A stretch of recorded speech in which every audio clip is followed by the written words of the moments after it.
Welcome to This Explainer. Today, we're doing something really exciting. We are going to completely strip away 2,000 years of fake news to uncover the true story of an absolutely brilliant head of state. We're taking a deep dive into the life of Cleopatra VII, and we're going to bypass all that Shakespearean theater and Hollywood glamour to see how history's most misunderstood queen actually navigated the brutal arena of ancient politics.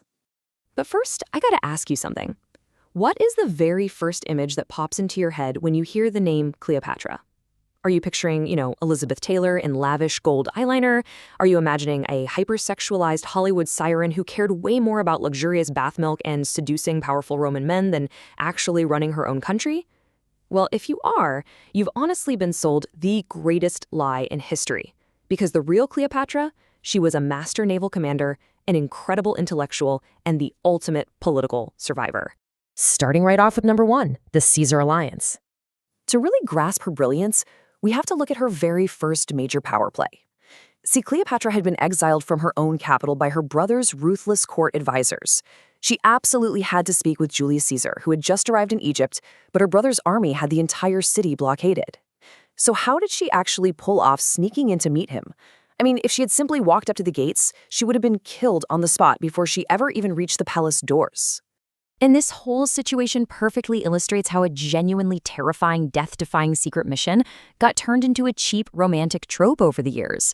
Hollywood loves to show her rolling out of this gorgeous, colorful oriental carpet, right? But the historical reality, it actually comes from the ancient Greek word stromatotis, which basically means a coarse, dirty leather bed sack, kind of like a massive laundry bag.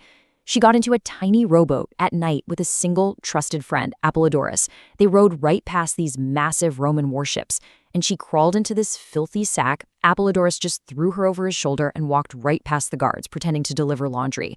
Literally one poke of a spear, and she would have died instantly. Because when she stepped out of that dirty bag, Caesar didn't see a romance. He saw a powerful asset.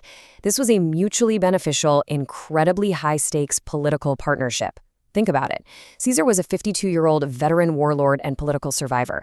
His Roman legions were starving, and he was completely broke. He desperately needed grain and the incredible wealth of the Nile. On the flip side, Cleopatra needed the raw military power of Caesar's legions to crush her traitorous brother and get her throne back. They ended up spending that entire night talking geopolitical strategy. Which brings us to part two, the economist queen. So with Caesar's backing, she wins the brutal siege of Alexandria and secures her throne. But here's the thing. She was actually intellectually prepared to govern. Unlike her predecessors in the Ptolemaic dynasty, who just kind of isolated themselves in a Greek-speaking bubble and constantly needed translators, Cleopatra possessed an absolute superpower.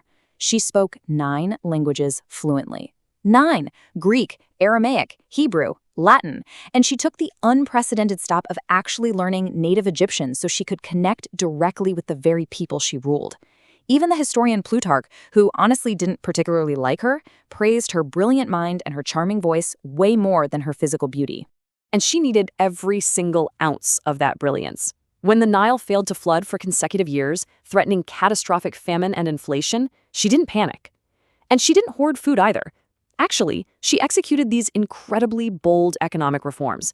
She opened up state-controlled royal grain reserves to feed her starving citizens.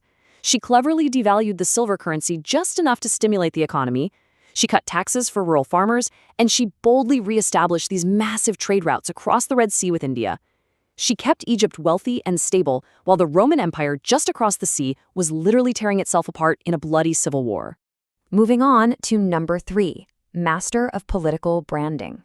After Caesar's assassination, the Roman world fractured, and General Mark Antony desperately needed the wealth of Egypt for his own campaigns. So he summons Cleopatra to meet him at Tarsus.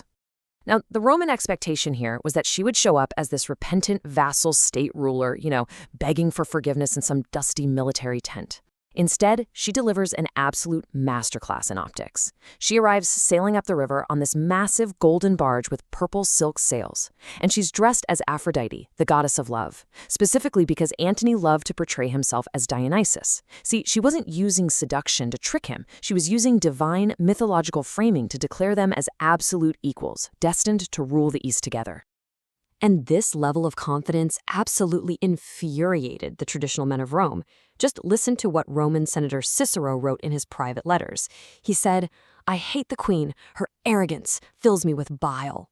Why? Because in a society where women were firmly expected to stay in the background, having this fiercely independent, highly educated foreign queen who controlled her own treasury, commanded vast armies, and actually sat down with Roman senators to debate philosophy and politics as their intellectual superior, that was literally their absolute worst nightmare. This sets the stage perfectly for part 4, the propaganda war. Back in Rome, Caesar's heir Octavian realizes he has to eliminate both Antony and Cleopatra if he wants to take total control of the Roman world. But there's a problem. The Roman public is just totally exhausted from civil wars. So Octavian executes this ruthless, brilliant strategy. In 33 BCE, his alliance with Antony officially breaks down. Then, by 32 BCE, he commits an outrageous crime. He raids the sacred temple of the Vestal Virgins, steals Mark Antony's private will, and illegally reads it aloud to the Senate. It proved Antony actually wanted to leave Roman lands to Cleopatra's children.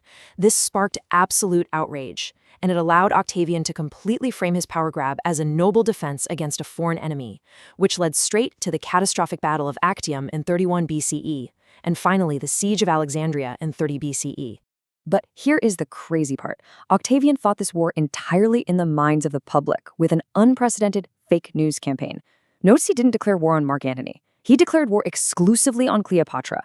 He framed Antony as this innocent victim, right? Just a good Roman who was brainwashed and bewitched by an oriental witch queen using dark magic. Octavian literally paid famous Roman poets like Horace and Propertius to pump out pamphlets calling her a fatal monster and a whore queen. By winning this massive propaganda war, Octavian literally defined how the world would view her for the next 2 millennia. And that leads us to our final section, number 5, her real legacy. After the devastating naval defeat at Actium, Octavian's forces surround Alexandria. Mark Antony tragically takes his own life, and Cleopatra is captured alive.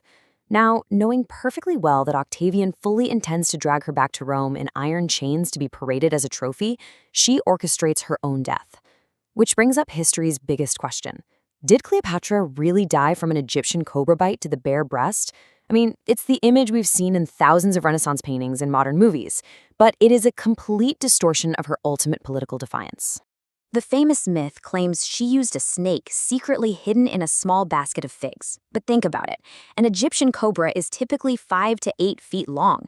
There is just no way you're hiding that in a tiny fruit basket without anyone noticing. Furthermore, a cobra bite is agonizing, it's slow, it's messy, and it often completely fails on the first strike. Yet Cleopatra and her 2 maidservants died quickly and quietly. The historical reality? It's far more likely that this brilliant, highly educated pharmacologist used a precise, fast-acting lethal poison, maybe hidden in a hollow hairpin or comb, to completely rob Octavian of his victory parade. So, if she used a chemical poison, where did this whole snake story even come from? Well, the uraeus, or the sacred Egyptian cobra, was the ultimate royal symbol representing divine authority. For the Egyptian people, dying from a cobra bite meant you were officially granted immortality from the sun god Ra. Even in death, she was expertly managing her political image, probably leaking the snake story on purpose so her Egyptian subjects would believe she achieved immortality as a goddess, while practically just using a reliable chemical poison behind closed doors. And her people truly loved her for it. While the Romans spent centuries dragging her name through the mud, her actual subjects revered her. Take this quote from the 7th century Coptic bishop John of Nicaea, writing hundreds of years after her death. He said, "She was the most illustrious and great among women.